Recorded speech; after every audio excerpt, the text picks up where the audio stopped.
All right, thank you, Tommy. I saw a question like an hour ago, and it asks basically like in there not being reports for education in terms of kind of evening out racial bias or eliminating racial bias. Why do you think the government or universities find it so difficult to commit to that? Rahul, Tommy. Shall I say something? Yeah.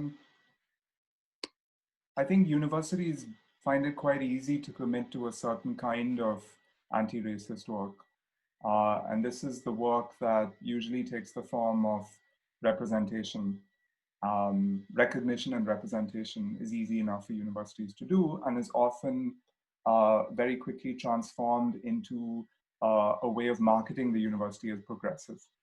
What universities are very reluctant to do is to redistribute resources in ways that will genuinely shift power, either to people who are outside the university or to people who are historically underrepresented within it. And I think we're seeing this play out in different ways. For example, it was very easy for universities to proclaim on social media that Black Lives Matter soon after George Floyd was killed and the protest began.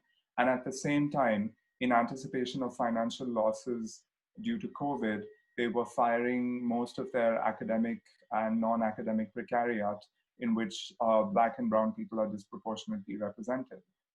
That's just one example. I think we could proliferate these examples. So I think a certain kind of neoliberal anti-racism comes quite easily to universities and has been taken up in a big way and is being used to market themselves and to get ahead in this very fierce competition that exists among our institutions.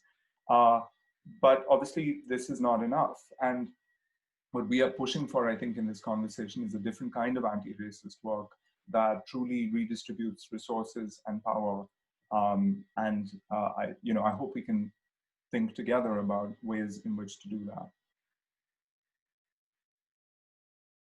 Thank you. Tommy, do you have anything you want to say? Yeah, I'll add a little bit.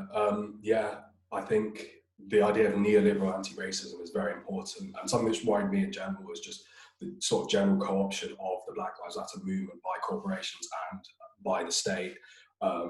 They'll post Black Lives Matter, they'll have badges of Black Lives Matter, they'll paint it on the roads, but really it's only addressing the nature of policing or prisons or borders, for example, that are the highest manifestations of racist violence. No, not necessarily. And I think within the university context, I think the university is actually one of the most successful, most powerful forces in co-opting these movements. I think if you look back in general through the way that they respond to student activists in general, especially anti-capitalist struggles, and the way that they infiltrate, co-opt, water down all those politics.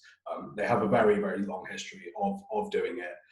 And obviously, yeah, it's profitable to be progressive in some cases. So universities will appear to be decolonizing, they will appear to say Black Lives Matter, but realistically, nobody is challenging the real role that universities do play. But I think there is a limitation actually to anti-racism within universities, especially within the West, just because of the fact by nature we're in a post-colonial space here. We're in the academy, in a space where most people can't really access it. So there's a limitation to anti-racism in the sense that these universities, as places which were built through colonialism and built on colonial wealth, there is a fundamental limit to how much these can be transformed into anti-racist spaces. Yeah, I completely agree. So there's a question from Simon who says, we have connected capitalism and nation states and the role racism plays.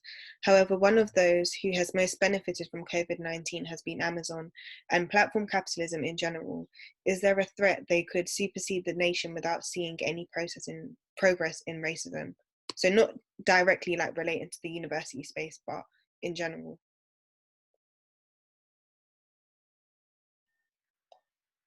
So yeah, I think that's definitely the case. I think in some ways, corporations are not that different from universities, because universities are corporations. Universities behave like corporations. So a corporation like Amazon, yes, is much bigger, so big that it dwarfs, many nation states. But it's not that different an animal from a university in that sense, because both are concerned about profit and bottom lines.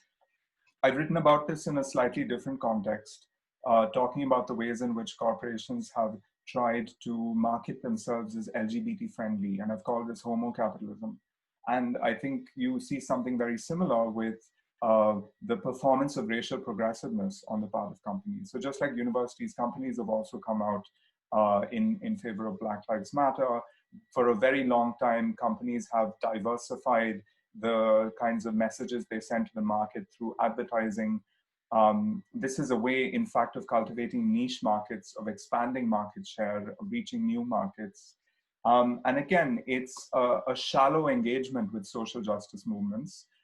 It's giving social justice movements representation and recognition, but not redistribution, because of course, to actually participate, to purchase the products that these companies want to sell us, we need resources. So what's happening here is that these companies market, create new forms of desire, while and in fact reconstitute our desire, right? They reconstitute us as subjects and consumers. They transform our own subjectivities, while still leaving vast numbers of people desiring but unable to actually partake in the resources, to share in the resources that these companies increasingly monopolize.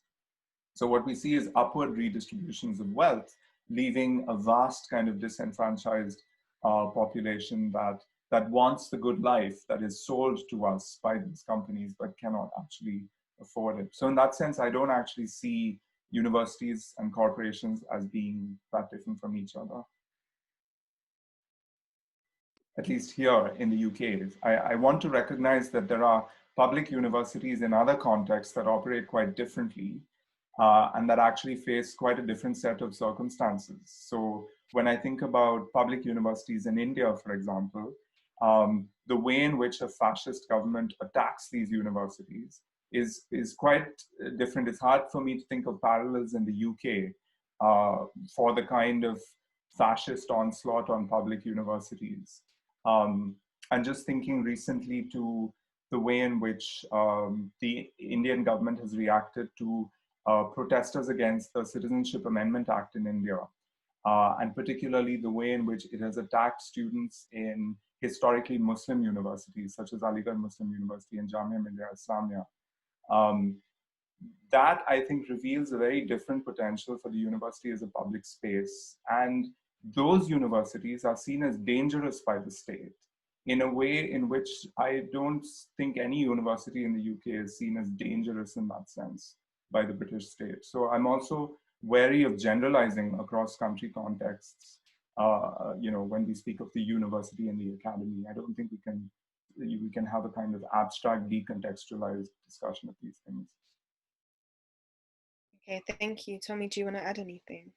Yeah, just quickly. I think it's important to note that these corporations, it's not just now, but it's been going on for a while, that some of these corporations have superseded the nation state. I think it's kind of interesting frame question, because maybe here in this country, we consider corporations still to be, they're corporations, they're just businesses, but to countries in the global south for at least 40, 50 years, corporations have basically superseded the nation state in terms of the fact that globalization has completely eroded democracy, in that corporations have close ties with states in enforcing colonial orders so that people can be exploited in countries in the global south.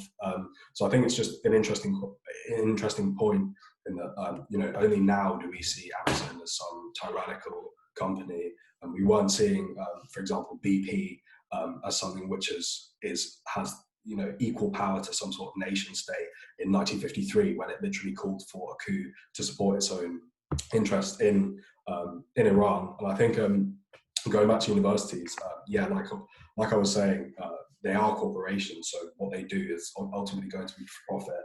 And just remind me of something that someone said in a group chat we were discussing the decolonisation project at our uni, and students were making suggestions about adopting particular content, but academics were literally saying there won't be the demand for this, so we can't do it. So really, realistically, it is very clear where their desire to decolonise, where their desire to diversify comes from.